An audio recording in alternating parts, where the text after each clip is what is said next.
Oh, you won again, Judy. Actually, you won a new episode of Garden Time.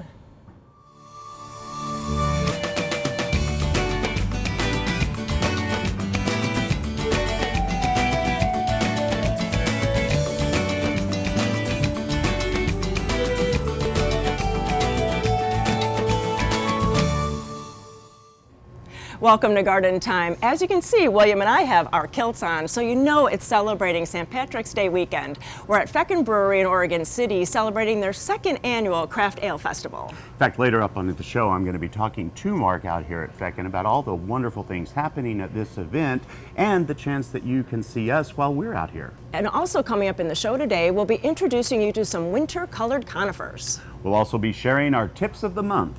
But first, pruning blueberries.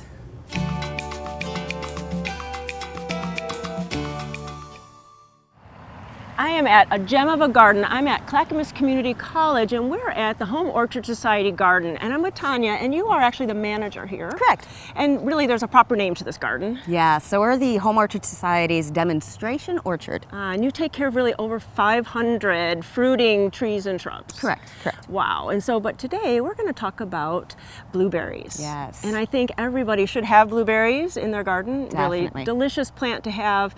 We love the fruit, and really pretty easy to take care of. Yes, and so we're trying to do our pruning. As soon as we put them in the ground, we're going to start training our blueberries into a shape that's appropriate for our backyard. Oh, okay. Now this is a pretty big one. Yeah, so she's pretty mature. This is a berry called blue crop, a nice mid-season.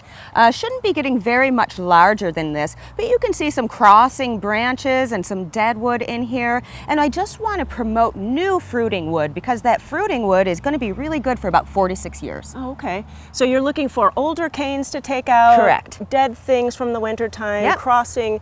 So just a few different tools. So you're going to use a saw? Yeah, so with a lot of these larger pieces of wood, we're using a saw. Okay. And so we want to, once they're mature, we want to take about 2 to 3 of the oldest canes out. Okay. We want to make sure that our tools are sterilized and that they're very sharp to make a nice clean cut.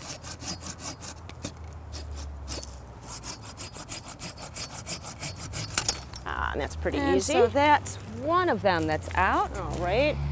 And really, that's going to open up for air circulation, sunlight to get into this plant. Correct. And it's also going to help our berries to get to be the size that they need and want to Definitely, be. sure.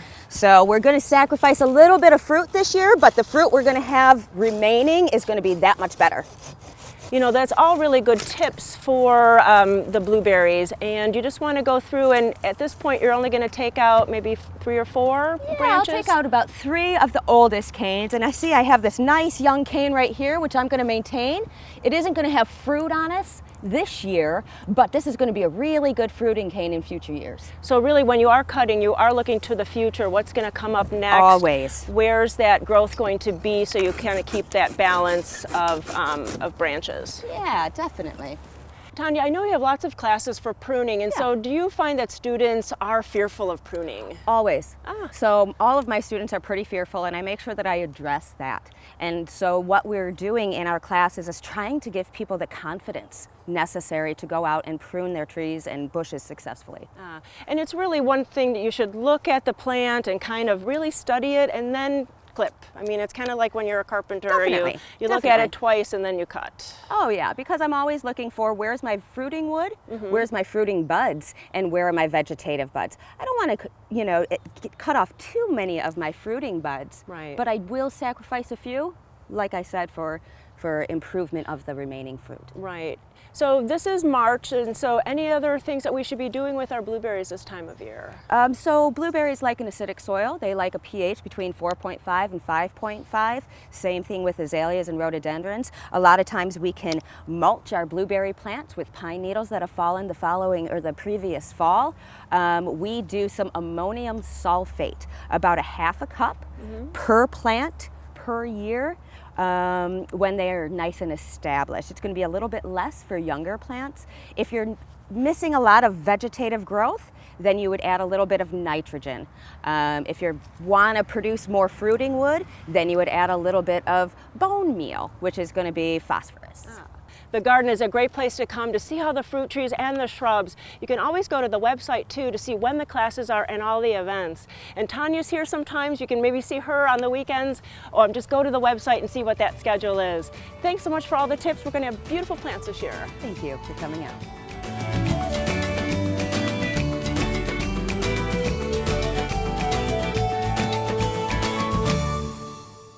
Garden Time is brought to you by Portland Nursery, a passion for plants, a nursery for plant people. Hi, I'm Sarah from Portland Nursery, where spring is our favorite time of year. It's the time to prepare your garden for planting. We invite you to get a jump on spring with our huge selection. Let Portland Nursery's staff of professionals help with groceries you can grow. We've got the seeds, veggie starts, and expertise to ensure your success. Visit portlandnursery.com for a list of classes and special events. Portland Nursery, helping make your backyard your favorite destination at 50th and Stark and 90th and Division. For over 100 years, Collier Arbor Care and Bartlett Tree Experts have provided tree and shrub care services to the Portland metropolitan area. From large tree and small shrub pruning, tree removal, and stump grinding, we can handle all your tree care needs. Our arborists diagnose and treat your toughest insect and disease problems. We also have organic solutions for growing and maintaining healthy gardens, as well as organic nutrition for your trees and shrubs. Collier and Bartlett, environmentally friendly since 1907. Since 1982, the Wall has been making local gardens beautiful, naturally. Whether you need a new wall, concrete patio, fire pit, or driveway, the Wall's expert craftsmen can build it. We back up our work with a 5-year warranty, so you'll know it'll last. We use the highest quality materials, including stamped colored concrete, natural stone, and we're the leader in using recycled concrete. Create an outdoor environment you'll enjoy for years, with the help of your friends at The Wall. At Garland Nursery, you'll find top quality plants, 4 generations of garden know-how, fun and fantastic garden decor, and the best in garden supplies. Come visit us at Garland Nursery. since 1937, inspiring beautiful and bountiful gardens.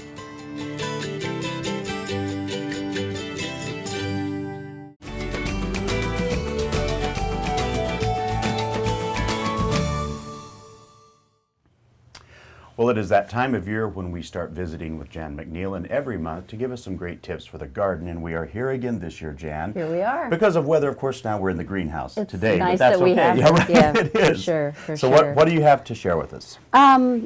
We always mention soil temperature every Right. year. Everybody gets, like, they get a few sunny days and I'm going to plant my tomatoes, and it's just not going to work.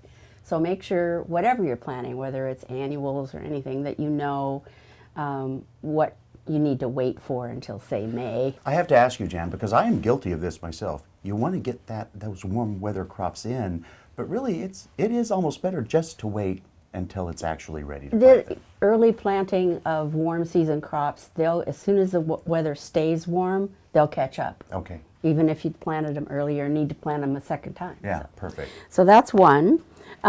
Be patient with plants this year. We're going to see a lot of damage on things. I know you guys are going to do other segments on this, but just before you prune hard, make sure you know whether or not that plant's alive or not. Give it a chance to start to leaf out a little bit before you start to really hit it hard. Because the plant's going to tell you a lot all by itself if you just have some Absolutely, patience. it will, for sure.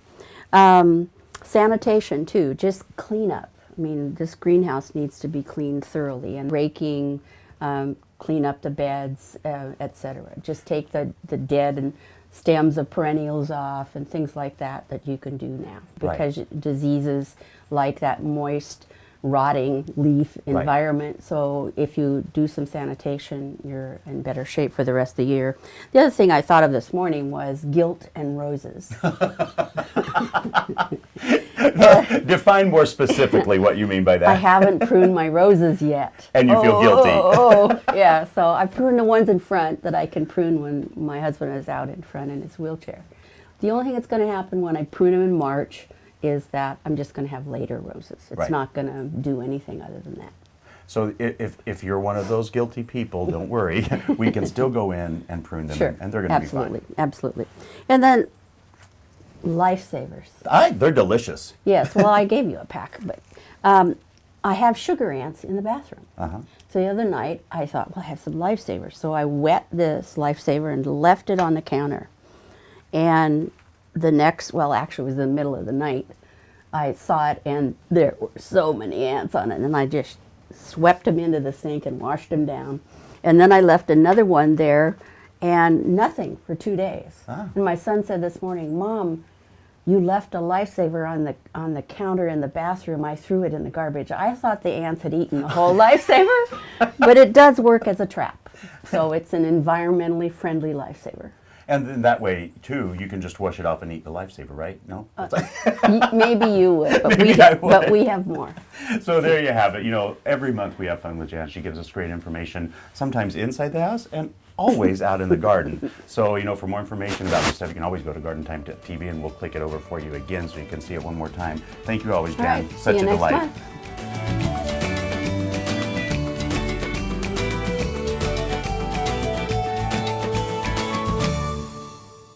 Garden Time is brought to you by Capital Subaru, your way on the Parkway. It's Subaru season. At Capital Subaru, we help you get the most out of winter with 2 years complimentary service on all new Subarus, 24/7 online inventory, cozy waiting room with perks, and personalized service that's earned us the Subaru Stellar Care Award 4 years in a row. You can take on your next adventure with peace of mind.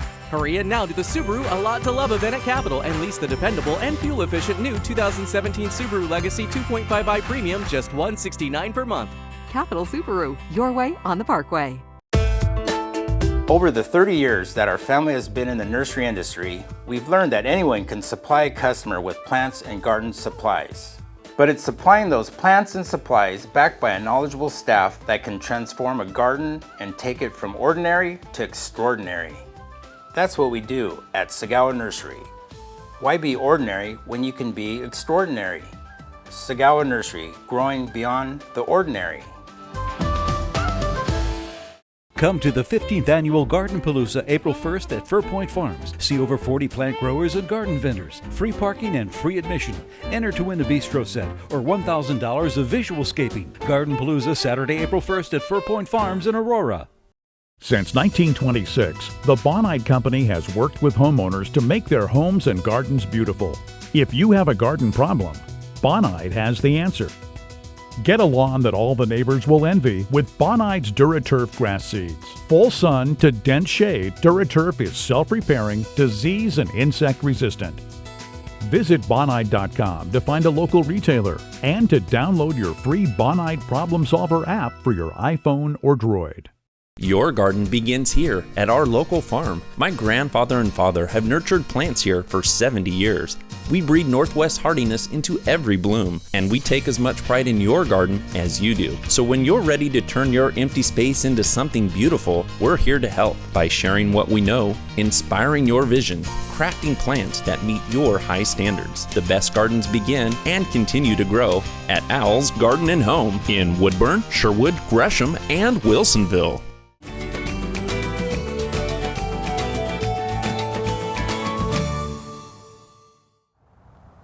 I'm at French Prairie Perennials in Aurora with Rick, and Rick, you know, we've come through this tremendous winter, my gosh, and you could see plants that just didn't hold up, but you really have some buzzwords for us about plants that would make it much better through the winter. Exactly. I mean, there's two things that you can do with dwarf conifers. One is that, you know, you'll have the color year round, but also you have a very durable plant that's going to handle the cold temperatures much better, and it's also going to hold the snow load and the ice load that much better than you have on some of your herbaceous plants. Right, and you don't sacrifice anything. I mean, this collection of conifers and some little ornamental grasses here are just tremendous, and you really get lower maintenance, you said, and look at all the color that lasts 12 months a year. Right, exactly, and the different textures that you can get if you use them in the right combinations. Beautiful. So let's start with this tall weeping plant. What is that? This is Cupressa glabra Raywood's weeping, which is a weeping Arizona cypress.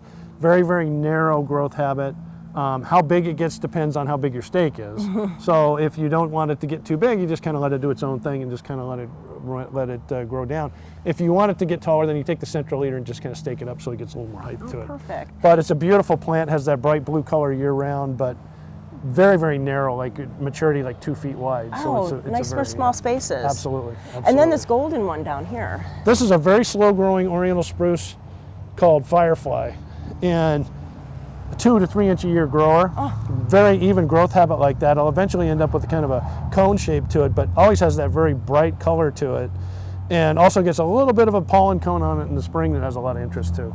So maybe even for a container? Absolutely. Great, absolutely, great. Yeah. And I love the color and texture on this one. Yeah, this is Abies Coreana Silver Show, which is a little bit different. It's not the typical Korean fir that people think of as silver lock, which is kind of its sister plant. Silver Show has a much showier cone than silver lock has, and also has a tendency to grow just a little bit slower than silver lock does. Oh, that's a nice thing. But yeah, but it continually has this very unique kind of rolled foliage in the bright silver color year round. And then the cones are a very bright purple in the spring. Ah, beautiful. And I know this is really kind of almost like a rare plant. You don't see them too often. Yeah, I love to use this plant a lot because it has a really unique texture to it. This is cherryman. It's a hinoki cypress, blue-green color. But the cool thing about this plant is when the new growth comes out, you can see it down here where it'll get kind of this gnarly look to it, and that's where your new growth comes out. Oh, cool. And it's a really interesting plant. But the main thing is the texture is something you don't see in nature a lot. No, not at all. And very narrow growing. Right. Again. Right. Very nice. And then we have some other pretty ones over here. Yeah, we've got a couple. This is another Korean fir, but this is a very, very slow growing compact Korean fir called Icebreaker. So it still has that bright silvery kind of white foliage, but this plant only grows about a half an inch a year. So it's good for containers, but it's also good in the garden because it's in a smaller space. It's not going to outgrow the space very quickly. And then also because of the texture and the color, and used in coordination with some other different textures and colors, it's a very, very bright plant. It is pretty. It's pretty against this all green and then against this gold, which is another favorite of yours. Absolutely. Goldilocks, which is a hinoki cypress. Again, a more narrow growth habit, not nearly as narrow as Raywood's Weeping, but very intense kind of yellow, blue-green, or I'm sorry, yellow lime green color in the summer, and when it gets fully grown, it gets more full, more full of a full look to it, kind of a cone shape to it. It's a really nice tree. It's one of my favorites. And what I love about all these is, like you said, it's low maintenance. So really no heavy pruning. If something's kind of way off there, you just kind of give that a prune back, watering, a little fertilizer, and you're good to go. Most of these plants are pretty drought tolerant, so don't have to spend a lot of time with that. And the other thing is when something grows 2-3 inches a year, pruning is not necessarily something you need to worry about. So. Right. Well, you know, there's all kind of nice plants over here, and talk to Rick about how to get them over into your garden. He's down in Aurora now, so you can go to gardentime.tv. We'll click you over their website and get all the directions and come out and see these beautiful plants. Thanks, Rick. Thanks, Judy. Appreciate it.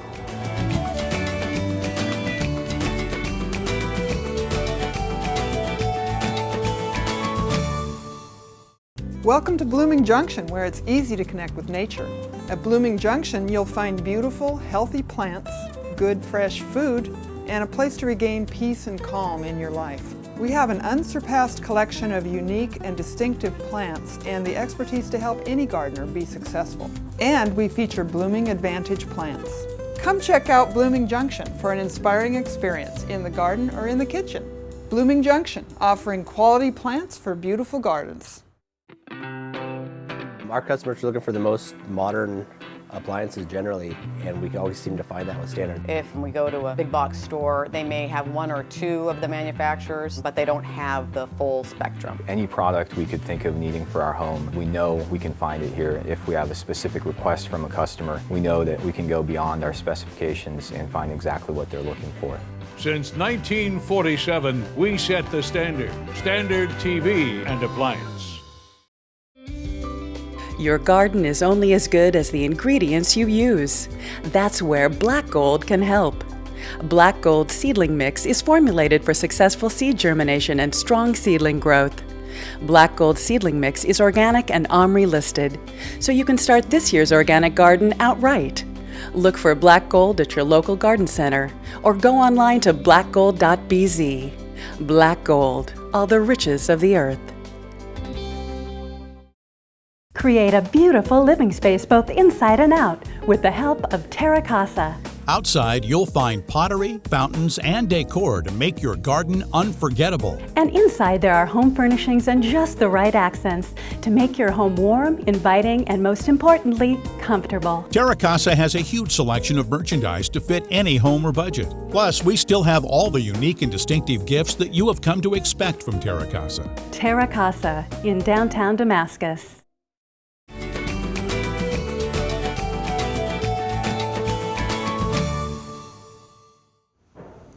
Well, springtime is all about plants, and I'm actually at the new Al's in Wilsonville, and I'm with Eve. And Eve, we're so excited to be at your new store. Oh, we're so excited to actually be here and have this new store and this new facility that we've revamped and started adding all of our goodies to. It looks so beautiful. And so we do want to talk about kind of like the transition from the winter to spring. And so I'm so sad, I'm embarrassed. This is one of my containers that really needs a lot of help. And so can you help me with that? I can, okay, but it will actually take a little bit more work to rejuvenate and revitalize this. What I would do is actually kind of start over a little bit. Right, sure. You've got a great little hookerette in here, and what I would do with this guy, since he is a perennial, is I would take him and find a good place in your garden for him, and place him there. And then these little violas and things, I would just kind of let them go. Okay, compost. Yeah, compost, absolutely, compost. They're cute, but they're leggy and they're gonna take a while to come back. What I would do though is start fresh. And when you do that, you get that instant gratification. You get to see all the color and the brightness for spring, and it just makes you happy right away. It sure does. And so, and really at Al's, you have all of these great people to do that, and great plants to do that for us. Well, I'm glad I came. Yeah. So we're going to start with a container, and you have a lovely selection of containers. Is there some kind of some tip about choosing a container? Nope, not really. It's whatever you think is prettiest. If it goes with your home, if it's something that you find attractive as far as the shape or anything like that, just go with what you like. All right. And soil, what kind of soil do we use? We use our Al's Organic Preferred. I see some fertilizer over here. Are we going to use that today? Not today. We do have 2 fertilizers that we use once the pot is established. So we have the water-soluble fertilizer and the slow release, but today we're actually going to start with our transplant fertilizer. Ah, that is a great one. And here it is right here. This is Cindy, the manager of the Wilsonville store. Well, we're so excited for you. Much success. Thank you. We're very excited to be here. And we'll be back another time and we'll visit with you. All right. I'll talk to you then. Great. Thanks, Cindy. All right, so now we got the pot, we got the soil, we got fertilizer, and so now we have plants. Yes. This is the fun part. Yes, and so you chose all these plants. They're not going to fit in here, so there's a lot of choices, but then what were you looking for when you chose all these? The first thing I was actually trying to do was consider where I was going to put this container. Was I going to put it in the sun? Was I going to put it in the shade? This is for the sun. All of these guys love the sun and they will do well in the sun. So I made sure that I picked sun-loving plants, and then I kind of stuck with a little bit of a color palette. You see that there's yellows here and there's some reds, and we've got a little bit of chartreuse going on, so that they kind of all stick together. All right. And so are you going to have this seen from all the way around or just one-sided? Just one-sided. It's going to go up against a house, so we'll put the tall in the back, and then we'll work our way down to trailing. So since we're starting in the back, I see a couple options. So we do have a few. You want to put the tallest in the back, and this is the forsythia. This just screams spring. It's the first thing that everyone sees along the roadsides and everything, so I love the color that's already in here. That is nice. But you also have this conifer. I do, yes. So this is spring, and it's going to lose its flowers and some of its interest, so you can always swap it out if you'd rather have something that lasts a little longer in here, and this conifer will be evergreen for you. Very good. And so then you want to leave that but one I like in, the forsythia. Okay. It does scream Yes. spring. And then this is a beautiful one. I love those colors. Yes, this is an erysimum, and it's gorgeous, going from purple all the way to the kind of orangey coral colors, and it smells so good. Very nice. We're going to put pretty. him right about here. Right. Okay, and then there's the next level. We have, oh, here we go. That's really nice. Yes, this is a lemon cypress. Oh, I smell and one that. of the things that attracts me the most to it is not only that it's chartreuse, but it smells good. Everything in here smells good. It so is nice. Smell that one too. I did smell it. I smell the citrus of it. Excellent. Well, there's 2 more here. Which one do you want? You know, the flax is gorgeous, but I'm going to take this heuchera because it's going to complement these yellows up here. And you know, we have to talk about the grand opening festivities. So what's going on? Oh, there's so much going on. Actually, right now we are open for business, but the big day is on March 23rd, and at 10 a.m. we'll have a full ribbon cutting. We'll have giveaways. We'll have a coffee cart out here to keep you warm if it happens to be a little drizzly, and we'll also have some barbecue happening in the afternoon.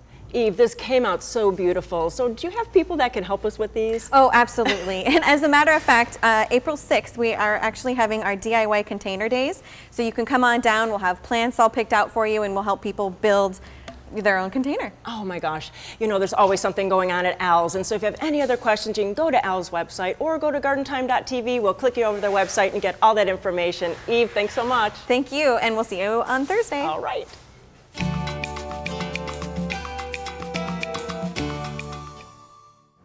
Well, it is a real delight for me to be out here at Feckin Brewery out in Oregon City again. I'm here with Mark. And Mark, we came back. It's been about a year now since we've been here, but we came back because it is that time of year for you guys, isn't it, to celebrate? It is, yeah.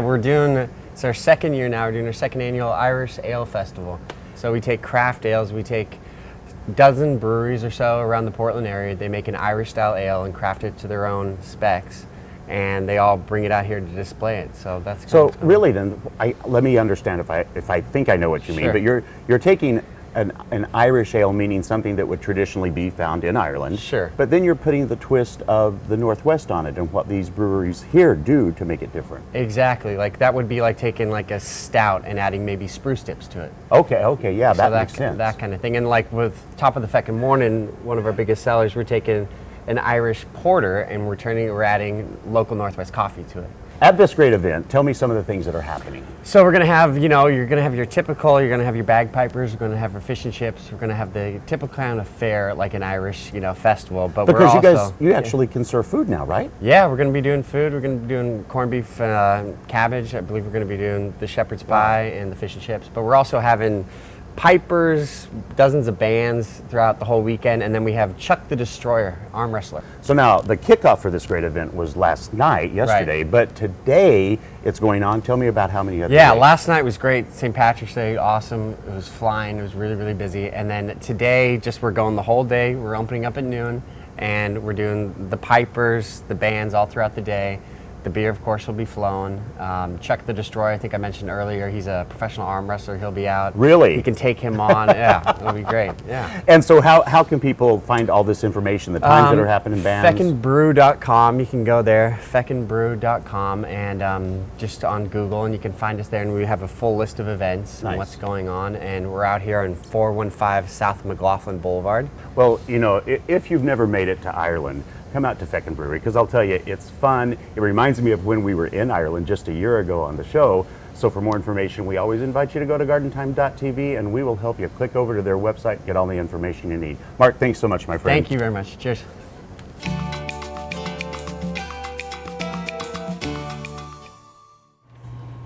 Thank you for watching today, and don't forget that today, Saturday and Sunday, is the second annual Irish Craft Ale Festival at Feckin Brewery in Oregon City. And today about 3 o'clock, William and I will be here, so stop by and see us. We also wanted to remind you that it is only 2 weeks until Garden Palooza for this year is happening. Now you can go to gardenpalooza.com and get all kinds of information about the events and the vendors that'll be there, and start printing out your coupons for this wonderful annual event.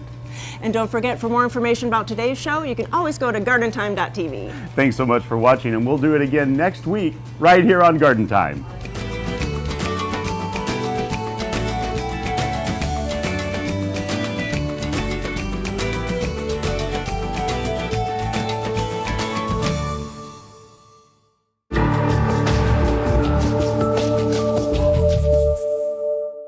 The proceeding was a paid program of the Gustin Creative Group and its sponsors.